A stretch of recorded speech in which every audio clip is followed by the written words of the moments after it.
Okay, so the type of lab report that I want you to create for me is called a VMAP. And you're looking at an example, a template of a VMAP, and I'll put this up for you on Blackboard so that you have this template to look at as you go through writing up your lab. It's a pretty simple procedure. What you want to do is consider the both sides of the V here. The V is the center part that you can see in the middle. There's a thinking side and there's a doing side. The thinking side is where you put down information that relates to preparing for the lab, thinking about what you're going to do and how you're going to do it, right? So that would be the title, the hypothesis, and the procedure.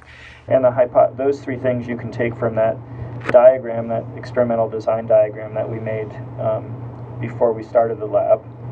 The introduction and content background is where you talk about a little bit about what you know or what you might need to go online and look up some information about what happens when we get really cold to our heart rate as content background. You might also talk about your own experience with cold and how your heart has felt and how your heart rate has felt if you've ever been in a situation where you've been hypothermic or have had issues with cold and your heart. But you could also just talk about background information on how our heart responds to different temperatures. So you're going to have to do some background work to prepare for that, and that would mean looking up information online from respected sites, trying to understand what happens to the heart when it's cold. Of course, at the bottom you'll also put down the constants of the lab, so what you held to be the same, right? So from all of that we come up with a question. That's the centerpiece, and the question should be something that can be tested.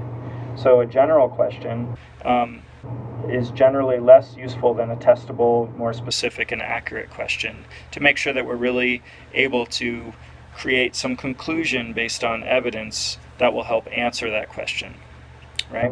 So think about the question that you and your group came up with. When you were writing down what you wanted to do, what exactly was it that you were trying to test? You were trying to test some relationship between cold water and heart rate. It seems like most of you did that. So you might want to think about a really accurate way to represent that. Then on the doing side, you also want to put down your data table, and that would be the data that you collected that evolved from that one graph that we made, if you remember, not the graph, but the table that we made that had the different trials on it.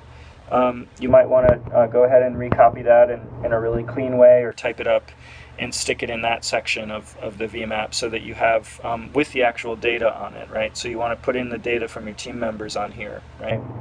And then from that, you can go ahead and create your graph, right? So we know that we made a graph. I saw a lot of the groups making a graph, and you might have had a line graph, right, where you saw how different people responded to the different temperatures, right? And there might be a trend from that. So you might have noticed that overall there was a trend that occurred based on the data that you collected.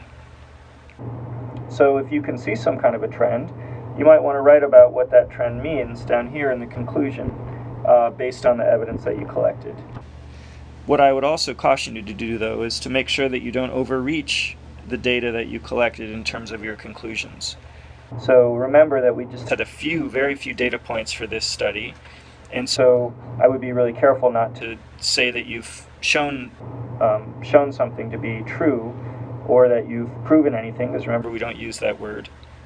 You might talk about, from the small study that you had, the evidence seems to point in a certain direction, but you would obviously need to do a lot more work and have a lot more arm submersions to make sure that the heart rates that you measured responded. You might also consider the errors, potential errors, and put those in here as well, because there obviously were some errors in our work since it was just the first time that we'd ever tried it.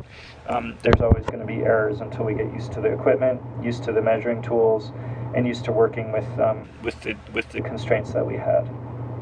Okay, so that's a VMAP, and that's what I expect from you for your lab report. So I'll look for those on Thursday.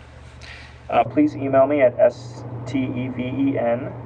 My email, again, at St. Ed's is STEVEN, Stephen F. at Stedwards.